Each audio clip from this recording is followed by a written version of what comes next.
Bonjour à tous, vous regardez PlaySmart, votre rendez-vous pour décrypter l'industrie du jeu vidéo en France et dans le monde. Et ça a beaucoup bougé cette semaine.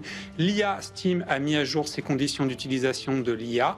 Genie 3, dans le week-end suivant, a mis le bazar. Tout le monde s'est imaginé en train de créer des jeux GTA 6 gratuitement depuis son salon.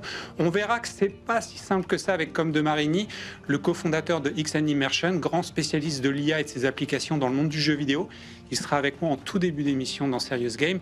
Dans la seconde partie d'émission, un débat avec Denis Massélia, le député président du groupe jeux vidéo à l'Assemblée nationale, Olivier Mocco, président de l'Observatoire européen du jeu vidéo, et Guillermo Lachaud, qui travaille chez Gameloft au Sales. On va parler de la French Touch dans le jeu vidéo. Est-ce que le reste du monde aime nos jeux? Et question subsidiaire, pourquoi? Voilà pour le programme de PlaySmart. Nouvelle partie. L'IA, d'accord, mais pas sans un cadre. En tout cas, c'est ce que dit Steam. Malgré les critiques des dirigeants de Epic Games, Steam demande à ce que les créateurs de jeux vidéo disent clairement quels éléments d'IA ils utilisent quand ils créent leur jeu et qu'ils le fassent savoir aux acheteurs. Et à côté de ça, on a Genie 3 qui est en train de se développer, qui fait penser à certains qu'on va pouvoir tous créer des jeux vidéo aussi puissants que GTA 6 ou peut-être même que Zelda grâce à cette nouvelle technologie IA. Est-ce si simple? Pas si sûr, on en parle avec Comme de Marigny. Bonjour. Bonjour. Alors, ça a beaucoup bougé au niveau de l'IA, passe d'armes entre les dirigeants d'Epic et ceux de Steam. Déjà, cette mise au point des conditions de déclaration de ce qu'on utilise en termes d'IA dans la création des jeux pour les créateurs donc, qui mettent leurs jeux sur la plateforme Steam, il y a quoi de si nouveau par rapport à ce qui existait avant ? Alors, la première réglementation mise en place par Steam, elle date de 2024. Ils se sont posés beaucoup de questions depuis. Le grand changement qu'on voit, c'est en partie sur tout ce qui ne va pas être, entre guillemets, visible par le joueur. C'est-à-dire ce qui ne va pas apparaître directement aux yeux ou aux oreilles du joueur. Donc, tant que c'est du visuel, du son, de la narration, tout ça, il faut le déclarer. Donc, il faut dire que de l'IA a été utilisé pour générer ces contenus-là. À l'inverse, si c'est quelque chose d'invisible, donc si c'est du code, si c'est, alors c'est pas très clair, mais par exemple des animations, là, pas forcément besoin de le déclarer. Et si on se parle d'utiliser de l'IA générative pour répondre à ces mails d'éditeurs, bon, bah ça, c'est même pas la peine d'en parler. Donc ça me fait penser à une controverse autour de Clair Obscur Expédition 33 qui a perdu son titre de meilleur jeu au Game Indie Absolument. Awards. Là, c'était... En gros, les développeurs de Clair Obscur avaient dit on a testé l'IA et finalement, cet élément IA a été retiré du jeu final. Malgré tout, ils ont été disqualifiés. Est-ce qu'on était dans une réaction raisonnable des games indie? On va dire que c'était un peu un coup de pub. C'était un peu un coup très médiatique parce que donc, ce qui s'est passé pour Sandfall, les développeurs de Clair Obscur, c'est que évidemment ils ont fait plein de prototypes, de placeholders pendant la pré-production, ce qui aujourd'hui arrive quasiment tout le temps. Et deux images ou une image avait passé le filtre et était encore visible. Dans la première version. Exactement, dans la première version du jeu, ça a été retiré très vite. Donc, les Indie Game Awards ont dit, en fait, toute utilisation de l'IA est proscrite, exactement, donc on va totalement annuler la participation de Clair Obscur et lui retirer son titre. Alors, c'est un titre secondaire, c'est pas le titre de Game of the Year, mais ce qu'il faut voir aussi, c'est que c'est les Indie Game Awards. On sait que les studios et les jeux indépendants ont en général beaucoup moins de budget que les vrais jeux. Enfin, les vrais jeux, les jeux AA et AAA, pardon. Ils pourraient avoir recours à l'IA. Exactement, c'est ceux qui vont le plus profiter des accélérations de l'IA pour créer des choses nouvelles, créer des choses innovantes. Et donc, que les Indie Game Awards coupent totalement ceci d'une manière très politique, je pense que dans quelques années, ils vont revenir en arrière dessus. Alors, le point positif dans l'histoire, c'est que Blueprints, un autre très bon jeu, a été primé. On va essayer d'y voir du positif. Il y a quelque chose qui pourrait faire bouger peut-être les Indie Game Awards, c'est Genie 3, qui là, en fait, a fait naître des rumeurs comme quoi on pourrait créer le prochain GTA intégralement avec l'IA. Au final, Genie 3, concrètement, vous qui connaissez, ça permet quoi par rapport à la création d'un jeu? De manière très brute, Genie 3, c'est un flux prédictif de pixels. Donc en fait, ce que fait ce modèle d'IA, c'est image après image, deviner quelle est la prochaine image que le joueur doit voir. Donc ça n'a rien à voir avec un jeu vidéo, ça n'a rien à voir avec un monde en 3D, de la narration, des interactions et Ou des un boucles de moteur de gameplay. jeu. Exactement, ce n'est pas un moteur de jeu. C'est pas des assets 3D, c'est un flux de pixels. Donc, techniquement, c'est très différent. Alors, je suis pas en train de Ça dire... veut dire que techniquement, je peux pas créer un jeu et laisser quelqu'un jouer un jeu à des mécaniques. Je peux éventuellement lui créer en fait une histoire de 5 minutes, 10 minutes, 20 minutes, mais ça reste... Mais même pas. Je peux créer un ersatz de gameplay, je peux créer une illusion d'un jeu, mais c'est pas un jeu en tant que tel. C'est vraiment que Mais du le joueur visuel. ne pourra pas créer des changements dans le... Je peux même pas générer quelque chose et le réutiliser dans un moteur de jeu, Unity, Unreal, Godot, pour derrière développer mon jeu. C'est même pas ça que ça fait. C'est vraiment un flux visuel. C'est vraiment comme si on regardait un film. Alors oui, on peut dire où est-ce que la caméra doit se tourner. Alors, ce qui est intéressant, Mais c'est pas la c'est même que ça vous paraît évident, sauf qu'il y a des entreprises qui ont vu leur cours en bourse baisser, parce qu'il y a des réactions, on s'imagine des choses, mais il y a quand même un peu de réalité dans tout ça, c'est que la technologie évolue vite. D'ici combien de temps Genie 3 peut être vraiment un outil pertinent pour des créateurs de jeux vidéo? Alors, il y a deux choses à ressortir de ça. Donc d'un côté, il y a un peu l'épiphénomène de marché. Les gens qui ne connaissent pas en profondeur comment fonctionne la création d'un jeu voient 10 secondes de vidéo générée par IA et 10 secondes d'un jeu vidéo à côté, et ils voient que c'est à peu près la même chose. Et donc ils se disent, ok, c'est bon, le travail des développeurs et des studios est terminé. On n'y est pas du tout. Et puis en plus, il y a plein d'autres facteurs qui font qu'il y a cette chute en bourse. Alors, ce n'est pas mon expertise d'en parler, mais voilà, pour moi, c'est vraiment un épiphénomène. Ensuite, est-ce que cette technologie-là va être utile? Oui, c'est sûr.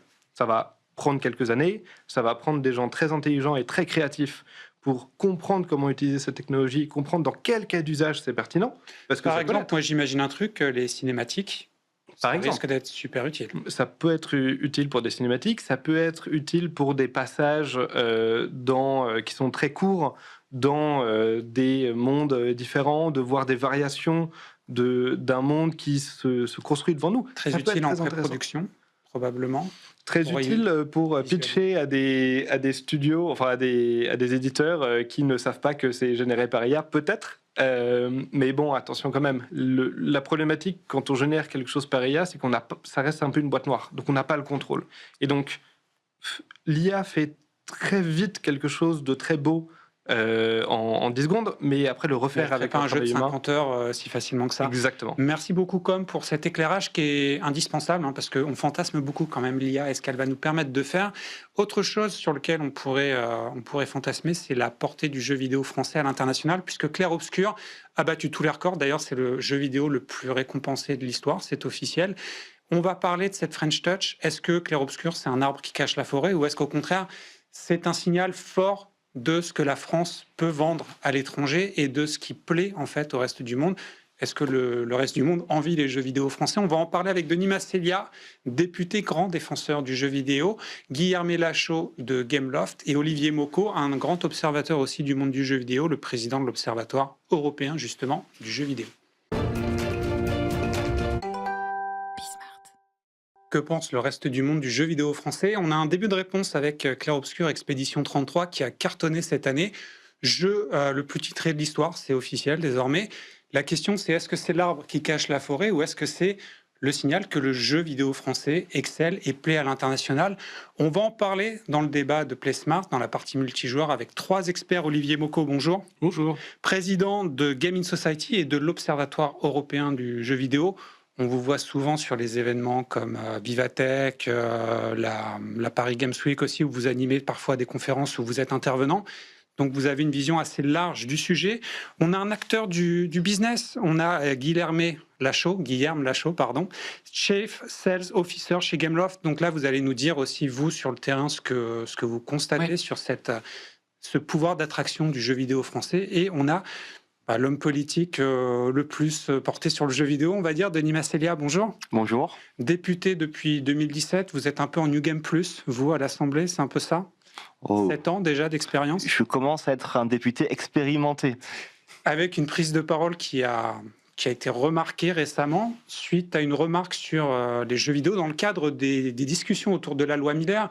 Donc sur le fait d'interdire les réseaux sociaux aux moins de 15 ans, le jeu vidéo prend une balle perdue. Et là, prise de parole assez énervée. Et il y a une phrase qui est importante.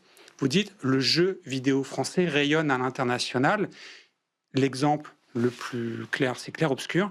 Clair Obscur Expédition 33, pour vous, là, ça a quel effet sur l'ensemble de l'industrie française aujourd'hui ? Aujourd'hui, l'industrie française du jeu vidéo rayonne de par le monde.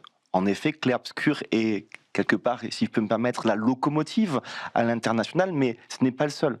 Et on a la chance aujourd'hui en France d'avoir un écosystème complet qui va de la formation jusqu'à la création des jeux vidéo. C'est une chance et je crois qu'on doit, nous, politiques, travailler à accompagner. Attention, ce sont des entreprises qui sont bien sûr indépendantes, autonomes. Et on est là pour construire un écosystème qui leur permette aujourd'hui et demain de continuer à être leader mondial ou un des leaders mondiaux. Parce que là, vous disiez, on a un écosystème complet. C'est important de penser au fait qu'on est très bon aussi en animation et souvent ces deux écosystèmes-là, en fait, se nourrissent d'ailleurs. Il y a vraiment un lien entre ces deux. Et alors, il y a un lien, je dirais que pas que entre ces deux écosystèmes. C'est vrai que le jeu vidéo est assez proche de l'animation, mais quand vous prenez Clair Obscur, il y a aussi la partie musicale, il y a aussi la partie histoire. Donc, le jeu vidéo est un objet culturel qui est multiple, qui est hybride. Maintenant, vous parlez de l'animation. L'animation passe à un moment compliqué. C'est la crise aujourd'hui dans l'animation. C'était le cas dans le jeu vidéo, c'est là encore un peu, mais c'est surtout l'animation qui est en crise. Je suis assez content sur le dernier budget d'avoir fait adopter 2 dispositifs, la progression du crédit d'impôt international pour l'animation, mais également le crédit d'impôt audiovisuel, la partie animation où le plafond est passé de 3 000 à 6 000 euros. J'en ai fait l'amendement, ça a été adopté, j'en suis très content. Là, on parle de crise, mais la crise, elle est plus de crise de modèle économique, pas forcément une crise de créativité. Notamment parce que les jeux vidéo français, là on parle de Clair Obscur, mais la semaine passée on avait Ben Fiquet de Lizard Cube qui a créé le jeu Shinobi, lui aussi nommé aux Game Awards dans la catégorie meilleur jeu d'action. On a aussi Absolum qui a été aussi très mis en avant cette année. Olivier Mocco, j'ai envie de vous demander, vous qui observez ça de manière très large, le jeu vidéo français à l'échelle mondiale, si on devait faire un classement, il y a qui au-dessus ? Et le jeu vidéo français, il est à quelle distance de ces acteurs au-dessus ? Alors, si on regarde on va dire les awards, puisqu'en partant des Game Awards, nous on a fait une étude depuis 2014, à peu près toutes les nominations qui ont eu, les catégories, on se rend compte que le jeu vidéo français est 4e. Ce qui est bien, parce que c'est derrière les États-Unis. Alors, en masse, ils sont très importants. En performance de qualité, pas mal, mais c'est pas les meilleurs. Mais ils sont les plus gros AAA. AAA, beaucoup de volume. Et puis, on va y revenir, ils ont aussi beaucoup d'éditeurs. Et ça, c'est un point important dans la chaîne de valeur. Ensuite, on a le Japon, qui en fait est le plus performant en termes de qualité, nomination et note métacritique. C'est eux qui sont vraiment au sommet. Et deux créateurs de consoles aussi, Nintendo, Sony. Nintendo, Sony. On regarde les first parties de Sony, ils cartonnent, ils marchent très très bien, ils sont très bien nommés. Donc USA et Japon sont hors catégorie un peu déjà, on peut dire. Ils sont hors catégorie. Par contre, effectivement, après il y a le UK, United Kingdom, et ensuite on a la France. Mais si on regarde l'Europe, par contre, si on regarde l'Europe, en fait, on est au coude à coude avec le Japon. Et on n'est pas si loin que ça des États-Unis. Donc c'est la question de l'échelle. On est un petit pays par rapport aux États-Unis, et c'est vrai que la France, malgré tout, arrive à se projeter, à rayonner. Ça, ce serait une vraie question de savoir si on pense à l'échelle européenne pour aller plus haut. Guilherme, j'ai envie de vous demander, vous qui êtes dans le cœur du réacteur, en tant qu'éditeur, et Gameloft aussi a des studios de création, mais est-ce qu'il y a en fait une French touch ? Est-ce que quand vous pensez à un jeu, est-ce qu'il y a un savoir-faire français spécial qui fait que certains jeux peuvent mieux se vendre, notamment à l'international ? Et je le rappelle, les jeux vidéo français font 80% de leur chiffre d'affaires, non pas sur le marché français, mais en vendant à l'étranger, donc c'est important. Je pense que c'est important de rappeler que par nature, le marché du jeu vidéo est l'international. En fait, si on regarde les chiffres du marché du jeu vidéo, généralement pour un éditeur comme Gameloft, la France en tant que marché sur notre chiffre d'affaires, c'est moins de 5%. Et c'est ce qu'on voit en moyenne chez les éditeurs. Et du coup, je pense que d'un point de vue survie, de toute façon, il faut que les studios français soient performants à l'international. Je pense qu'aujourd'hui, on a... Alors, je vais parler du marché en général. On a cette spécificité française qui est qu'on a des acteurs de toute taille. On a des Ubisoft, des Gameloft, mais on va avoir des petits studios comme Sandfall avec Expédition 33, bien sûr. On dit petit, mais vous devrez dire moyen, même pour Sandfall, puisque c'est une structure quand même de taille assez importante.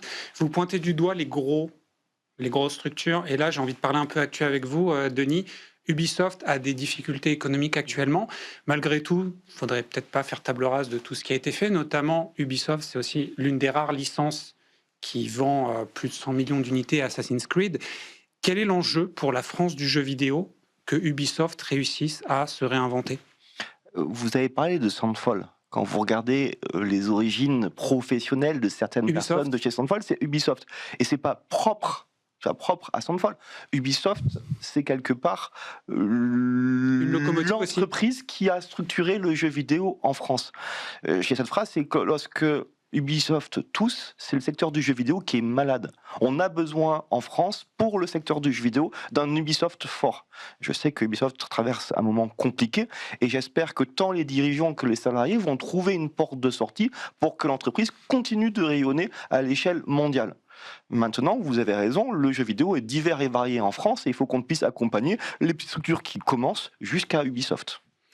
Les structures qui commencent, donc on parle de jeux vidéo indépendants. Du côté d'Ubisoft, d'ailleurs, je crois qu'il y a une volonté aussi de se réorganiser pour avoir des plus petites unités de travail. Je crois que chez Gameloft, ça fonctionne un peu pareil, c'est-à-dire que vous essayez aussi d'avoir des studios, les créations de jeux sur des studios en équipe plus réduite. Le but, c'est quoi derrière ça? C'est d'avoir la créativité des profils artistiques qui ressortent plus facilement? Je pense que c'est déjà plus simple de gérer une petite équipe ou une structure plus petite. On a besoin de vélocité, c'est un marché qui évolue constamment. Donc il faut être capable en fait, d'avoir une équipe qui est 100% investie dans la création de son projet. Et je pense qu'aujourd'hui, il y a aussi une inflation des coûts qui fait que la problématique, c'est que quand on regarde les grosses productions, en fait, ça dépasse assez rapidement 100 millions de chiffres d'affaires chez Gameloft, et c'est dur d'être rentable. Donc en fait, cette maîtrise finalement de coûts, on a besoin de créativité, mais je pense que c'est important aujourd'hui aussi d'avoir cette maîtrise des coûts pour être performant sur le long terme. Ça fait penser au jeu Prince of Persia, on reparle d'Ubisoft, Lost Crown, qui avait été élu, je crois, meilleur jeu français au Pégase l'an dernier, mais les équipes avaient dû être réappropriées, réassignées sur d'autres projets parce que le jeu n'était pas rentable ou difficilement rentable. Ça, c'est une vraie problématique, Olivier, c'est que aujourd'hui, en 2025, en 2026, on peut faire plein de bons jeux, notamment les Français font plein de bons jeux, mais un bon jeu n'est pas forcément un jeu rentable. Ça, c'est la grosse difficulté, c'est certainement le point faible français qui est en fait, dans toutes les industries créatives, on est très bon sur la créa, mais pour vendre, c'est plus compliqué. Pourquoi? Parce que ce qui fait défaut, c'est la structure d'édition et de publishing, et donc de rente publique mise sur le marché.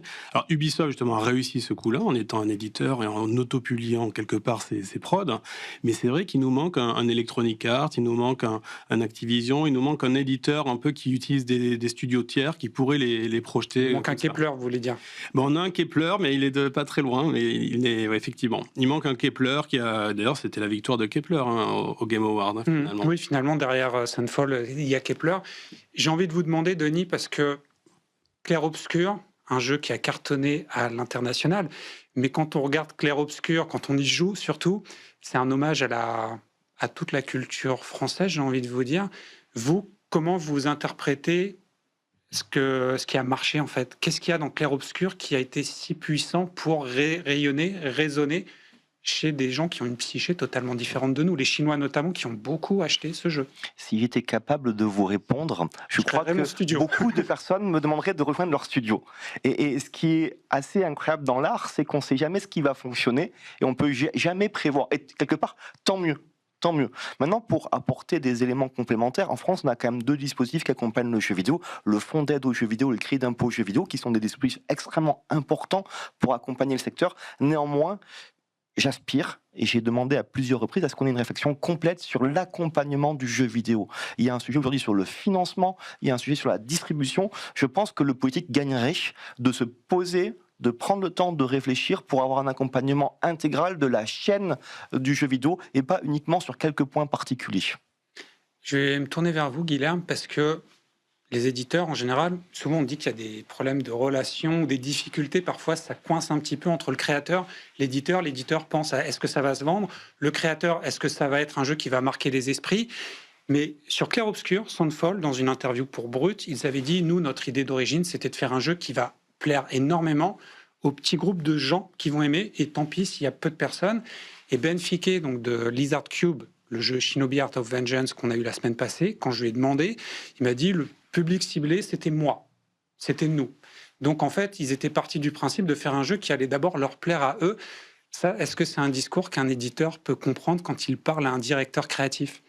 Alors c'est sûr qu'il y a forcément cette double casquette. Il y a d'un côté, on veut faire quelque chose qui va marquer les esprits, on veut se différencier finalement des autres jeux. Voilà, c'est de l'art. Il y a quand même ce côté culturel, créatif qui est important, mais il y a cette volonté aussi de chercher une audience. Je pense qu'à un moment, pour un éditeur, c'est important de se dire que s'il va publier un jeu, s'il va investir de l'argent en marketing, c'est aussi parce qu'il pense que lui-même, il y a un marché pour ce jeu. C'est un peu la difficulté, et je pense que c'est pour ça que c'est l'importance aussi du crédit impôt jeux vidéo.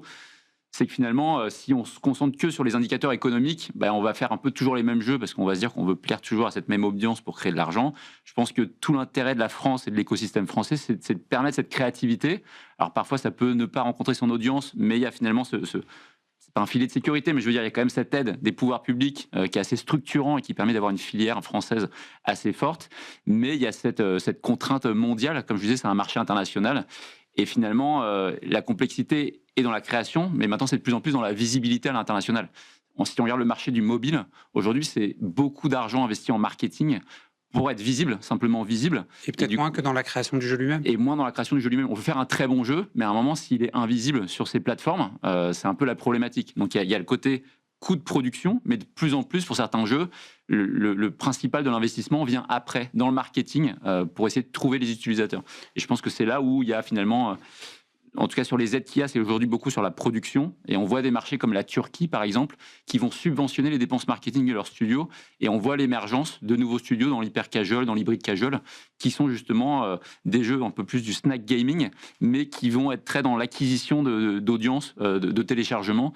Et c'est là où il y a un enjeu, notamment pour le mobile, qui représente 50% du marché, c'est vraiment sur ces dépenses marketing, et c'est là où c'est un peu plus compliqué. Denis Massélia, ça peut vous inspirer, ça, ce que fait la Turquie, pour proposer des choses à l'Assemblée ? Dans une industrie mondialisée, l'erreur serait de ne pas regarder ce qui se passe à côté.